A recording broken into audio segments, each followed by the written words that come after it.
Hello students, welcome to the class. My name is Priya Soni and we are starting new chapter of our anatomy जो कि है हमारा chapter number 6 lymphatic system. ठीक है, इसमें हम लिम्फ के बारे में पढ़ेंगे, लिम्फेटिक सिस्टम के बारे में पढ़ेंगे, कॉम्पोजिशन, फंक्शन, फॉर्मेशन, ठीक है, स्प्लीन के बारे में और लिम्फ नोड के बारे में। ठीक है, ज़्यादा बड़ा टॉपिक नहीं है, छोटा सा टॉपिक है ना। लिम्फेटिक सिस्टम एक छोटा टॉपिक है और उसके अलावा इसका फंक्शन बहुत हमें पढ़ना है ना, कि क्यों हम इसको सिस्टम को अलग से पढ़ रहे हैं, राइट। सो लिम्फेटिक सिस्टम क्या होता है? Lymphatic system is a closed system, एक क्लोज्ड सिस्टम है लिम्फ चैनल और लिम्फ वेसल का, है ना, जिसमें लिम्फ क्या है? जैसे हम लोगों ने अपना फ्लूइड कनेक्टिव टिश्यू पढ़ा था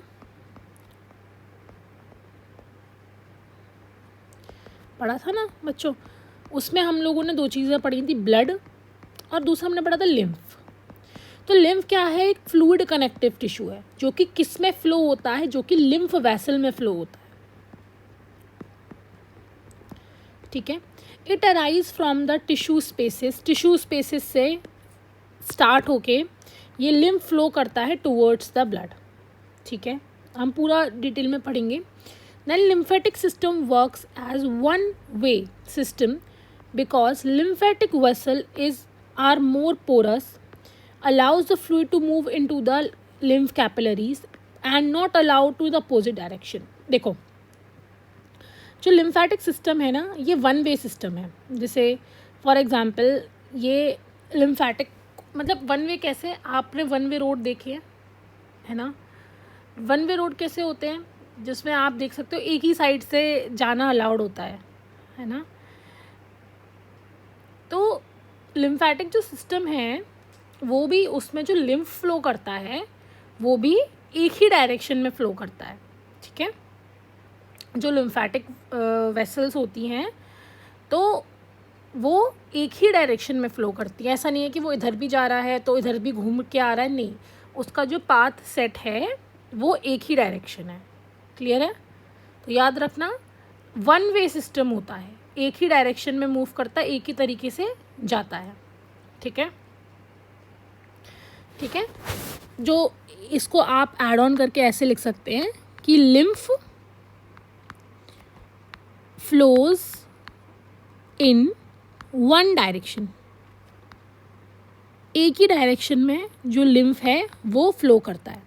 ठीक है, from tissues to the blood, है ना, वो पूरे ऐसे करके सर्कुलेट नहीं होता। जैसे आपने देखा, जो ब्लड है वो हार्ट में जाता है, हार्ट से पूरी बॉडी में आपको सर्कुलेट होकर दिखेगा, फिर दोबारा डीऑक्सीजनेटेड आ जाएगा, फिर ऑक्सीजनेटेड आ जाएगा। तो एक सर्कुलर मोशन है, लेकिन लिम्फ ऐसे फ्लो नहीं होता है ना।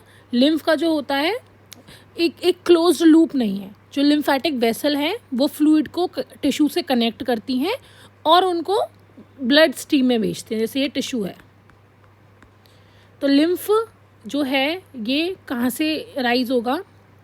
ये जो लिम्फ से, ये टिश्यू से ये जो लिम्फ आएगा, और लिम्फेटिक जो वेसल्स होती हैं, जो मतलब ब्लड वेसल होती हैं, जैसे लिम्फेटिक वेसल्स होती हैं, वो टिश्यू से इनको ट्रांसफ़र कर देंगी टूवर्ड्स ब्लड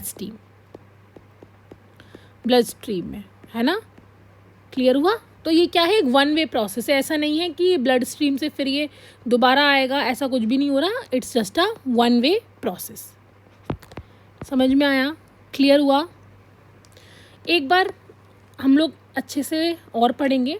तो lymphatic system participate in our immunity system, हमारी बॉडी की इम्यूनिटी मेंटेन करने के लिए, इन्फेक्शन से बचाने के लिए, डिजीज़ से बचाने के लिए लिम्फेटिक सिस्टम यूज़ होता है। और लिम्फ से आपको लिम्फोसाइट्स भी याद आ रहे होंगे। हमने जो लिम्फोसाइट्स, मोनोसाइट्स पढ़े थे ना, लिम्फोसाइट्स सेल इसके अंदर प्रेजेंट होते हैं और एंटीबॉडीज़ भी होती हैं। इस वजह से हम इसे क्या बोलते हैं? इस वजह से हम इसे लिम्फेटिक सिस्टम बोलते हैं। तो मैं आपको एक डायग्राम बना के दिखाऊंगी जिससे आपको लिम्फ का सर्कुलेशन समझ आए। तो बेसिकली हमारा जो सर्कुलेशन होता है वो हार्ट से होता है, नॉर्मल सर्कुलेशन, ये लिम्फ नहीं है। और किससे कनेक्टेड होता है? ब्लड कैपिलरीज़ के थ्रू, ये टिश्यूज़ में होती है, राइट। ये क्या है? ये ब्लड कैपिलरीज़ हैं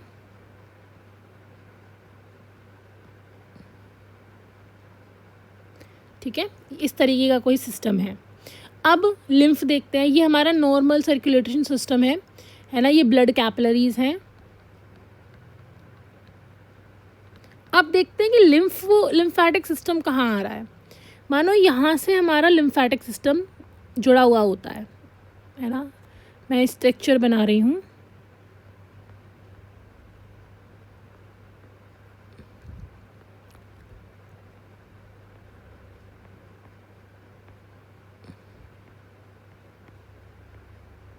ठीक है, अब देखते हो ना, इसमें इस तरीके के नोट्स भी होते हैं, तो इस वजह से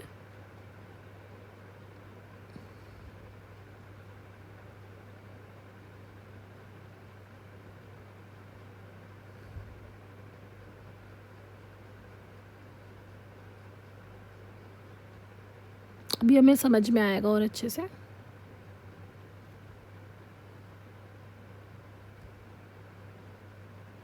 ठीक है, अब हम इसे सॉरी, हम इसे समझते हैं।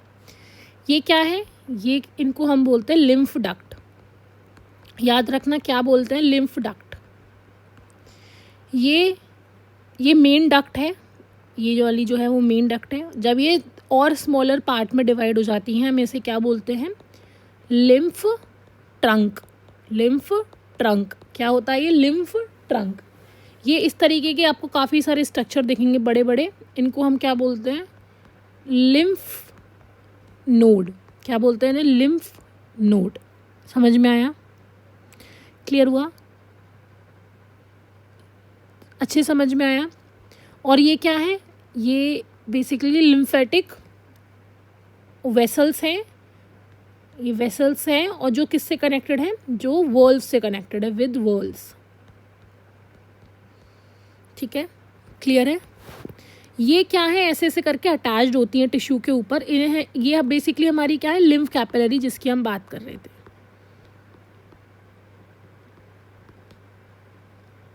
एपिलरी लिख रही थी मैं, कैपिलरी होता है, कैपिलरी।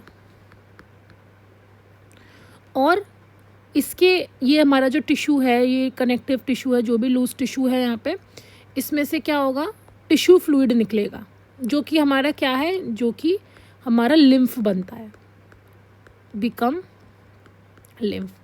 तो बच्चों क्या हो रहा है यहाँ, ये हमारा कोई टिश्यू है, इसमें से हमारा टिश्यू फ्लूइड निकल रहा है ना, और वो टिश्यू फ्लूइड क्या है, हमारा लिम्फ है।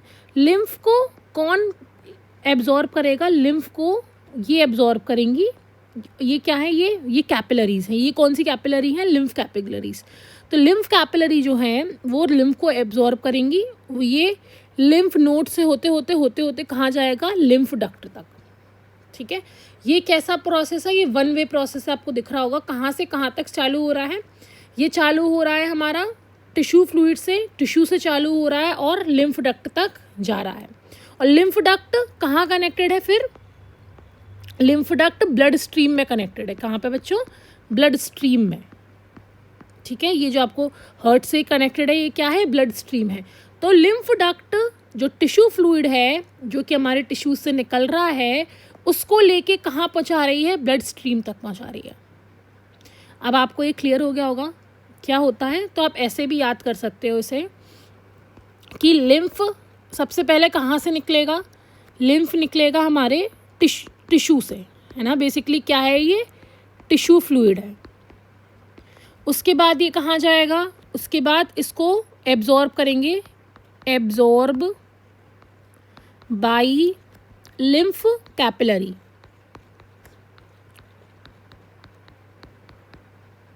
ठीक है, लिम्फ कैपिलरीज को एब्जॉर्ब करेंगे। देन ये जाएगा कहाँ पे, लिम्फेटिक वेसल्स में। ठीक है, उसके बाद लिम्फ नोड्स में, उसके बाद लिम्फ ट्रंक से होता हुआ लिम्फ डक्ट में। और लिम्फ डक्ट किससे कनेक्टेड होता है बच्चों, ब्लड स्ट्रीम से। ठीक है, आप देखो कहाँ लिम्फ टिश्यू से पास होके कहाँ जा रहा है, ब्लड स्ट्रीम में जा रहा है। और यही हमारा वन वे प्रोसेस है। और इस पूरे सिस्टम को हम क्या बोल रहे हैं, लिम्फेटिक सिस्टम।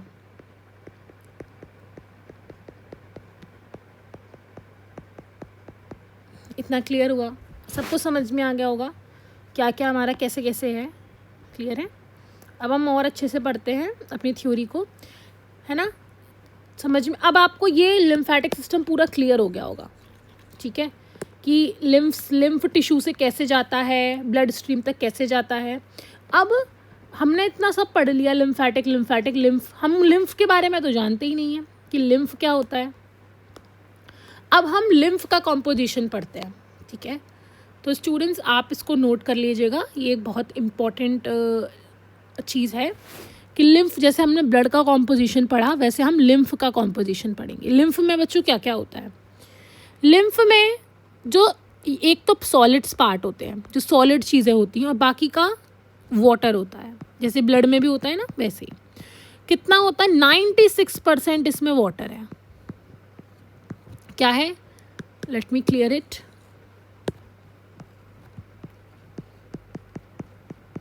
ठीक है, 96% हमारा वाटर है अप्रॉक्स, और 4% अप्रॉक्स सॉलिड होता है। किसमें? लिम्फ में। याद रखिएगा, लिम्फ में 96 तो पानी है और सॉलिड जो है वो 4 है। देन सॉलिड्स भी हमारे 3 टाइप के होते हैं लिम्फ में। कौन कौन से? एक होते हैं हमारे ऑर्गेनिक सब्सटेंस, ठीक है, ऑर्गेनिक सब्सटेंस है। क्या क्या है ऑर्गेनिक सब्सटेंस में, ये देखते हैं। ऑर्गेनिक सब्सटेंस में सबसे पहले 2 to 6% होते हैं प्रोटीन्स। क्या होते हैं? प्रोटीन्स, ठीक है, क्लियर हुआ? प्रोटीन्स में होते हैं albumin, globulin, clotting factor, antibody. तो मैं लिख देती हूँ छोटा सा, क्या क्या होते हैं प्रोटीन में। प्रोटीन में हमें मिलेंगे एल्ब्यूमिन, ठीक है, ग्लोब्यूलिन, क्लॉटिंग फैक्टर, एंटीबॉडी, ठीक है, और एंजाइम्स। ये प्रेजेंट होते हैं किसमें? प्रोटीन में। और भी ऑर्गेनिक सब्सटेंस होते हैं। दूसरा ऑर्गेनिक सब्सटेंस क्या है? Second is lipid. लिपिड होता है 5 to 15% हमारा लिपिड होता है लिम्फ में, ठीक है, जिसमें कि लाइपोप्रोटीन्स है ना, क्लाइमोमाइक्रोन्स, बहुत सारी चीज़ें होती हैं। देन नेक्स्ट वाला जो थर्ड है वो है हमारा कार्बोहाइड्रेट। कार्बोहाइड्रेट में बेसिकली ग्लूकोज प्रेजेंट होता है। फिर फोर्थ है हमारा अमाइनो एसिड्स। अमाइनो एसिड्स में जो भी अमाइनो एसिड्स हमारे प्लाज्मा में प्रेजेंट होते हैं वो अमाइनो एसिड्स हमारे लिम्फ में भी प्रेजेंट होते हैं। And the fifth one is non protein nitrogenous substance. Nitrogen से बने हुए सब्सटेंस होते हैं लेकिन वो प्रोटीन नहीं होते। जैसे कि क्या है? जैसे कि यूरिया। जैसे कि क्या है? यूरिया, है ना, कैरेटिनिन, ये प्रेजेंट होते हैं लिम्फ में। अच्छे समझ में आया? क्लियर हो गया? ये सब चीज़ें क्या है? ये ऑर्गेनिक चीज़ें हैं। अब देखते हैं कि इनऑर्गेनिक क्या क्या होता है।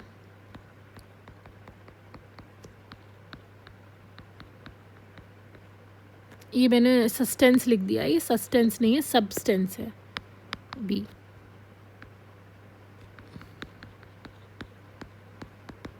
ठीक है, इनऑर्गेनिक में क्या क्या है? इनऑर्गेनिक में होते हैं low concentration than in plasma. Plasma से कम कंसंट्रेशन में क्या क्या प्रेजेंट होता है? लो कंसंट्रेशन में सोडियम,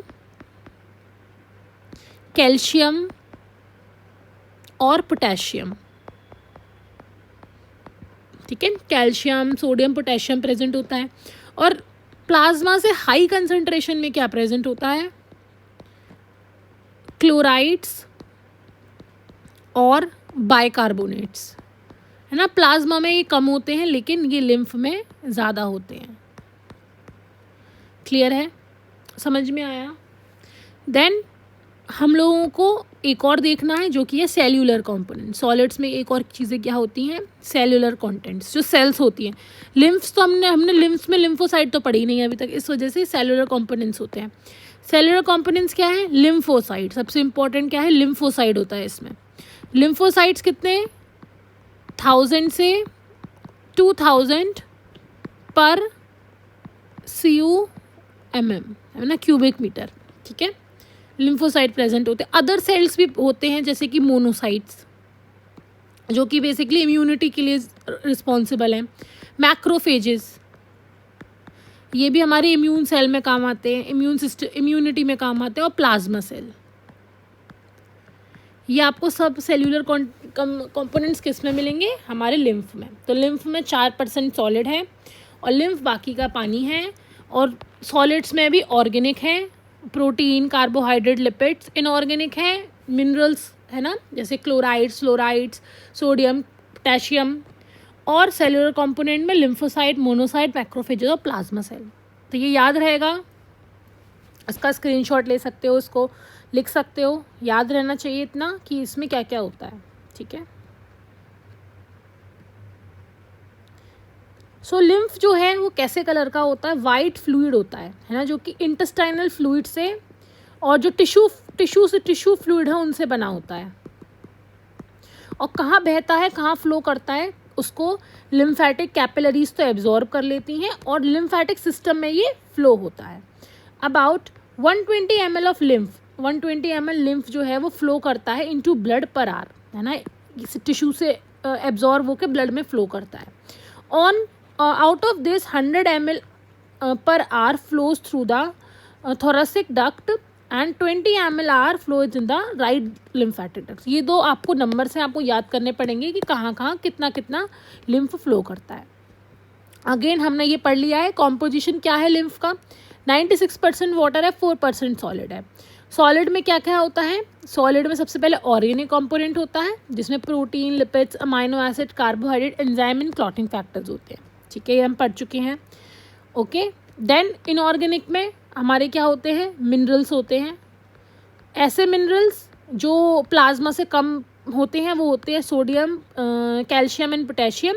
और जो प्लाज्मा से ज़्यादा होते हैं वो होते हैं क्लोराइड एंड बाइकार्बोनेट, ठीक है। देन सेल्यूलर कंपोनेंट्स में सबसे मेन होता है लिम्फोसाइट, इसमें लिखा ही नहीं है, लिम्फोसाइट्स है ना, और मैक्रोफेजेस, मोनोसाइट और प्लाज्मा सेल, ठीक है। अब देखते हैं कि जो लिम्फ है ये फॉर्म कैसे होता है, how this lymph form.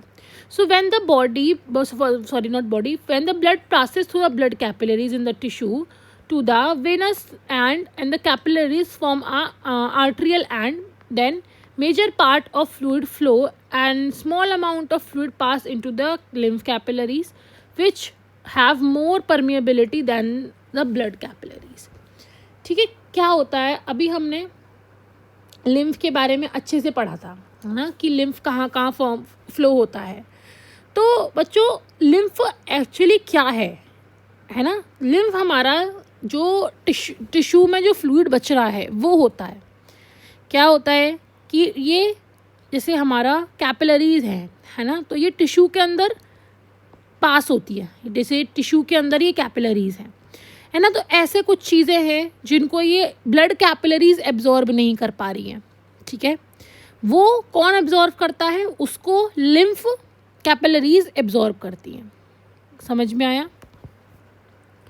Clear हुआ? ये बिल्कुल क्लियर होगा, ठीक है। एक अभी हम लोगों ने अभी ये पढ़ा था है ना, लिम्फ डक्ट। इस लिम्फ डक्ट का नाम भी होता है जिसको हम थोरेसिक डक्ट भी कहते हैं। तो कहीं पे थोरेसिक डक्ट आए तो वो लिम्फ डक्ट ही है, ओके, समझ में आया। इंटेस्टाइनल फ्लूइड्स होते हैं जिसमें ब्लड प्लाज्मा, वाटर, न्यूट्रिएंट्स होते हैं जो कि ब्लड कैपिलरीज एब्जॉर्ब नहीं कर पाती, फिल्टर नहीं कर पाती, उन्हें लिम्फेटिक सिस्टम ले लेता है, एब्जॉर्ब कर लेता है, और यही इंटेस्टाइनल फ्लूइड जो होता है वो लिम्फ बनाता है। समझ में आया? क्लियर है बड़े तरीके से, ठीक है। देन फैक्टर्स क्या है लिम्फ फॉर्मेशन में? इंटेस्टाइनल फ्लूइड प्रेशर, कि इंटेस्टाइनल जो फ्लूइड है उस पर कितना प्रेशर है, उसी हिसाब से हमारा जो क्वांटिटी है लिम्फ की वो बनेगी। ब्लड कैपिलरीज प्रेशर, अगर जो ब्लड कैपिलरीज ज़्यादा चीज़ें, ज़्यादा जो सब्सटेंस है उसको एब्जॉर्ब कर ले रही हैं तो हमारा ऑटोमेटिकली लिम्फ कम बनेगा। तो प्रेशर के ऊपर भी डिपेंड करता है कि कितना लिम्फ फॉर्म होगा। Then permeability of lymph capillaries. Lymph capillaries देखो, एक मैं आपको डायग्राम बना के दिखाती हूँ। फॉर एग्जाम्पल ये हमारी ब्लड कैपिलरीज है, इसी के अंदर ही यहाँ पे ऐसे करके अटैच्ड है क्या हमारी, क्या है ये बच्चों, ये हमारी लिम्फ की कैपिलरीज हैं। तो क्या है कि लिम्फ की कैपिलरीज की क्या परमिएबिलिटी है, मतलब क्या एब्जॉर्बिंग पावर है ना, कितना ये एब्जॉर्ब कर सकती हैं, है ना। एब्जॉर्बिंग पावर क्या है, ये डिपेंड करता है कि कितना हमारा लिम्फ बनेगा। क्लियर हुआ। Then function activities of tissue. अब हर बॉडी में हमारे बहुत सारे टिश्यूज़ हैं, किसी टिश्यू का बहुत ज़्यादा काम है, किसी का बहुत कम काम है, तो उसकी एक्टिविटी क्या है, वो टिश्यू क्या काम करता है। जैसे डाइजेशन है, इंटेस्टाइनल टिश्यू है, वो उसके पास सिक्रीशंस ज़्यादा होते हैं, तो उसके वहाँ से लिम्फ फॉर्मेशन ज़्यादा होगा। तो बेसिकली क्या एक्टिविटी है टिश्यू की, उससे हमारा लिम्फ बनता है। ठीक है, क्लियर है। तो बेसिकली लिम्फेटिक्स जो हमारा सिस्टम है उसमें ये सब चीज़ें आती हैं। देखो, tonsils, thymus gland, lymph node, spleen, lymph nodes और हमारा बोन मैरो, ये हमारा सब कुछ मिला के हमारा लिम्फेटिक सिस्टम इसको बोलते हैं। ठीक है, ठीक है। जो हमारा लिम्फेटिक सिस्टम है वो क्या है, एक सीवेज सिस्टम है ना। It maintain body fluids, body के फ्लूइड्स मेंटेन रहते हैं। ठीक है, बॉडी टिश्यू से ये एब्जॉर्ब कर लेता है और फ्लूइड को remove all fluids that leak into the blood vessel. Blood vessel जिसको एब्जॉर्ब नहीं कर पा रही है, जो रह जा रहा है, जो लीक हो रहा है, उसको लिम्फेटिक वेसल से लिम्फेटिक कैपिलरीज एब्जॉर्ब करती हैं। Then lymphatic system is important for optimal functioning of our general and specific immune system. हमारे immune system के लिए important है क्योंकि इनके पास lymphocytes present होते हैं। Then lymph nodes monitor the lymph flowing into them. ये lymph nodes होते हैं, देखते हैं कि क्या lymph flow हो रहा है और produce cell antibodies and which protects our body from our infectious disease. अब देखो, अब बच्चों ये इंटेस्टाइनल फ्लूइड मानो ये एब्जॉर्ब हो रहा है कैपिलरी से, तो यहाँ पे जो नोड प्रेजेंट होता है यहाँ ये प्रोड्यूस करता है एंटीबॉडीज़ को और लिम्फोसाइट्स को। ठीक है, जिससे हमारी बॉडी को इम्यूनिटी मिलती है। Spleen and thymus are the lymphatic organs. Spleen और थाइमस क्या है, लिम्फेटिक ऑर्गन है। ब्लड को मॉनिटर करते हैं, डिटेक्ट करते हैं response of pathogen and malignant cell. ये सब हमारी बॉडी में जो भी इम्यूनिटी से रिलेटेड काम हो रहा है सब पे ये ध्यान रखते हैं। The lymphatic system plays an important role in absorption of fat का एब्जॉर्प्शन जो हो रहा है इंटेस्टाइन से, उसमें भी लिम्फेटिक सिस्टम एक अच्छा रोल प्ले करता है। When lymphatic system is not formed well or damaged by surgery या रेडियोथेरेपी या टिश्यू डैमेज से कैसे भी हमारा अगर lymphatic system डैमेज हो गया है, उस केस में क्या होगा, swelling of the part of a body may occur। हमारी lymphatic system डैमेज होने से हमारे लेग में या हमारे आर्म में swelling आ जाएगी, right. When this swelling lasts for then about 3 months, it is known as lymphedema। अगर ये स्वेलिंग, अगर लिम्फेटिक सिस्टम के किसी ऑर्गन से एक ऑर्गन ख़राब हो रहा है by surgery, by any infection, तो अगर स्वेलिंग हो रही है कहीं पे भी और ये स्वेलिंग 2-3 से 4 महीने तक है तो इसको हम लिम्फोडीमा कहते हैं। So when it's not functioning well, lymphatic system में have a role of obesity. अगर ये अच्छे से काम नहीं करता, क्योंकि फैट एब्जॉर्ब कर रहा है, आपने देखा ना फैट एब्जॉर्ब करता है इंटेस्टाइनल टिश्यू से, तो अगर पर्सन में लिम्फेटिक सिस्टम अच्छे से काम नहीं कर रहा तो ओबेसिटी हो सकती है, क्रोन्स डिजीज़ हो सकती है और अदर डिसऑर्डर हो सकते हैं। लिम्फेटिक सिस्टम क्या है, एक नेटवर्क है डेलिकेट ट्यूब्स का, पूरी बॉडी में फैला होता है, जो कि लिम्फ को ड्रेन करता है। लिम्फ क्या होता है, बेसिकली लिम्फ होता है टिश्यू फ्लूइड, है ना। फिर लिम्फेटिक नोड से उसमें लिम्फोसाइट्स ऐड हो जाते हैं, एंटीबॉडी ऐड हो जाती हैं, ठीक है। अब देखते हैं कि हमारा जो लिम्फेटिक सिस्टम है उसका मेन रोल क्या होता है। Managing the fluid level in a body, क्योंकि जैसे लीक जो भी चीज़ें हो रही हैं, जो हमारी कैपिलरीज, ब्लड कैपिलरीज एब्जॉर्ब नहीं कर पा रही हैं, उसको ये एब्जॉर्ब कर रहा है। तो मतलब हमारी बॉडी में फ्लूइड लेवल मेंटेन कर रहा है। 96% इसमें वाटर ही वाटर है, ठीक है। तो हमारी बॉडी का फ्लूइड बैलेंस मेंटेन कर रहा है क्या, lymphatic system. Reacting to bacteria, क्योंकि इसमें लिम्फोसाइट्स प्रेजेंट है, इसमें एंटीबॉडीज़ हैं, तो अगर पैथोजन आ रहा है, कोई बैक्टीरिया आ रहा है और कोई पैथोजन आ रहा है, तो उनसे लड़ने का काम भी ये लिम्फ करता है, लिम्फेटिक सिस्टम करता है। डीलिंग विथ कैंसर सेल, ठीक है, कैंसर सेल से डील करता है, राइट। तो हमारी बॉडी का इम्यूनिटी प्रोवाइड करता है। इम्यूनिटी प्रोवाइड करने का मतलब यही होगा ना कि अगर हमारी बॉडी में कोई भी ऐसी चीज़ पनप रही है जो हमारे लिए ठीक नहीं है या एबनॉर्मल ग्रोथ हो रही है किसी चीज़ की, तो वो सब लिम्फेटिक सिस्टम देखता है। Then dealing with a cell products otherwise would result in disease and disorder. एक सेल को कायदे से दो सेल में डिवाइड होके 2 सेल बना लेने चाहिए। अगर ये सेल आड़े टेढ़े से अलग अलग शेप के 5-6 सेल बना रहा है, यही तो कैंसर है। तो सेल को देखना, सेल किस तरीके से फॉर्म हो रहा है, सेल ढंग से फॉर्म हो रहा है या नहीं, उसका ध्यान रखना भी लिम्फेटिक सिस्टम का काम है। Absorbing some of the fat in our diet from intestine से फैट एब्जॉर्ब करना, अगर ये खराब होता है तो पर्सन को ओबेसिटी भी हो जाती है। समझ में आया, क्लियर हुआ। So the lymph node and other lymphatic structures like spleen and thymus hold a special white blood cells called lymphocyte। Special white blood cell present होते हैं स्प्लीन और थाइमस और हमारे लिम्फेटिक सिस्टम में, जिसको हम लिम्फोसाइट्स बोलते हैं। अब हम देख लेते हैं कि कॉमन प्रॉब्लम क्या है। अगर लिम्फेटिक सिस्टम खराब है, किसी का प्रॉब्लम है उसमें, तो क्या क्या हो सकता है। इन्फेक्शन डिजीज़ हो सकती है, ठीक है, इन्फेक्शन हो सकता है, डिजीजेज हो सकती हैं। डिस्ट्रक्शन और डैमेज इन लिम्फेटिक सिस्टम और it's node, those also infection include. अब देखते हैं क्या क्या इन्फेक्शन हो सकते हैं, है ना। We have glandular fever, symptoms include tender lymph nodes में अगर प्रॉब्लम आ जा रही है ना, लिम्फ नोड्स में अगर प्रॉब्लम है, टेंडर फील हो रहा है, तो बेसिकली एक बीमारी हो सकती है जिसको हम ग्लैंडुलर फीवर कहते हैं, ठीक है। समझ में आया। बेसिकली एनलार्ज हो जाता है ना हमारा लिम्फ नोड। इसका रीज़न हो सकता है वायरल और बैक्टीरियल इन्फेक्शन की वजह से, ठीक है, और कैंसर भी इंडिकेट कर सकता है। इस टाइप के फीवर को क्या कहते हैं, glandular fever. Then we have tonsils. हमने पढ़ा था कि टॉन्सिल्स भी पार्ट होते हैं हमारे लिम्फेटिक सिस्टम के। जो थ्रोट में जो टॉन्सिल्स होते हैं वहाँ पे इन्फेक्शन हो जाना, है ना, वो भी हमारे लिम्फेटिक सिस्टम की प्रॉब्लम है। देखो यहाँ पे, ठीक है, क्लियर हुआ। देन क्रोन्स डिजीज़ क्या है, इन्फ्लेमेटरी बाउल डिसऑर्डर।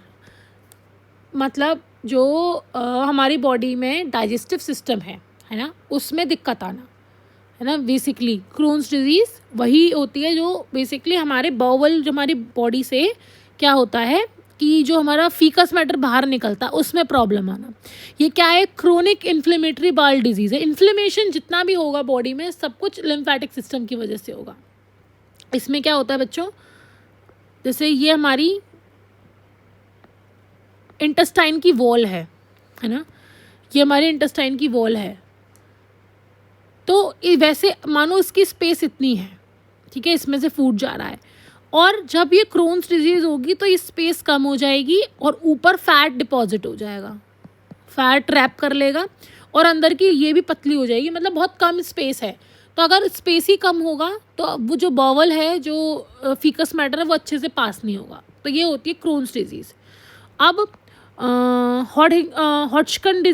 हॉटकिन डिजीज़ ये क्या होता है, लिम्फेटिक कैंसर होता है ना, कैंसर ऑफ लिम्फेटिक सिस्टम, है ना। देन मालफॉर्मेशन, डिस्ट्रक्शन, डैमेज हो जाता है अगर लिम्फेटिक सिस्टम में, नोड्स में, तो प्राइमरी लिम्फोडीमा हो सकता है लिम्फोडीमा, ठीक है। When lymphatic system is not form properly, अगर बाय बर्थ या किसी वजह से जो लिम्फेटिक सिस्टम है वो प्रॉपर्ली बना नहीं है, तो ये प्रॉब्लम होती है। May present in a lymph and part of the swelling, at birth पे स्वेलिंग हो जाना, किसी हाथ पैरों में स्वेलिंग हो जाना, वो प्राइमरी है। देन सेकेंडरी क्या होती है, when lymphatic system is damage bye surgery, बचपन से नहीं था, हो गया है ना, किसी वजह से, रेडियोथेरेपी की वजह से, कैंसर की वजह से, है ना, किसी ट्रॉमा की वजह से, तो इसको हम कहते हैं सेकेंडरी लिम्फोडीमा। ठीक है, क्लियर हुआ? सो आज के लिए बच्चों इतना ही रखते हैं, हमने डिजीज़ पढ़ ली और नेक्स्ट में हम फंक्शन और स्पिलीन और अपना लिम्फ नोड्स के बारे में पढ़ेंगे, देन हमारा ये चैप्टर ख़त्म हो जाएगा। सो आज के लिए इतना ही, we will meet in the next class.